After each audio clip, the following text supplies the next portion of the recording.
Assalomu alaykum Termiz uy savdosi kanali obunachilar. Demak, sizlarga Termiz shahri sohildan 3 xonalik birinchi etajdan umumiy maydoni 51 kvadrat uyimiz videoobzor. Lokatsiyani tushundingiz. Sohil Isuzu avtosalonida qarama-qarshida. Yangi 5 qavatlilarni ham qarama-qarshida hisoblanadi. Demak, mahallamiz Sohil mahallasi, Fidokorlar ko'chasida bo'lib turibdi. Koridor turimiz hozir, tashqi eshik, o'rtacha remont. Videoni boshlashdan oldin bitta like tugmachasini bosib qo'ying, mehnatimizni qadrlagan holatda. Demak, hozir koridorda 3 xona joylashgan. Sanozillar birgalikda azomlashlar. Demak, endi esa bu spanli xonasi hisoblanadi.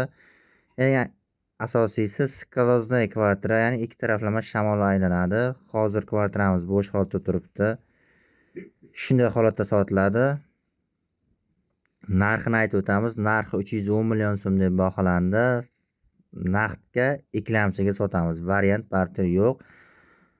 Kelishamiz 310 milliondan ozroq kami bor. Demak, endi koridorga kelishimizda o'ng qo'limizda biza oshxona quruvchi topshirgan holatda turibdi. Ataplinlar umumiy ataplinlar hisoblanadi.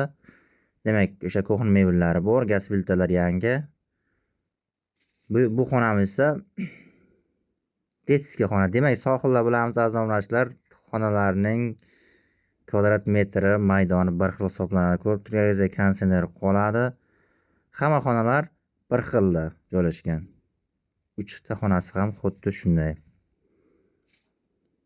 Demak, birinchi etajda joylashgan, umumiy maydon 51 kvadrat metr. Narxi 310 million, hozir kelishamiz. Keyin esa yana bitta xonasi hisoblanadi. Zal deb olsak ham bo'ladi. Bu esa hovliga qaratilgan xonasi. Chertojlarni Telegram ijtimoiy tarmoqlarida e'lon qilamiz. Demak, bog'lanish uchun nomer qoldiramiz. 99 kodi bilan 716 53 78 raqamlari, Telegram, WhatsApp barchasi ishlaydi. Aristonlar qo'yilgan, sanozillar birgalikda, shalvarlar taqib qo'yibdi. Bizni kuzatishda davom eting. Keyingi videoroliklarda ko'rishguncha xayr.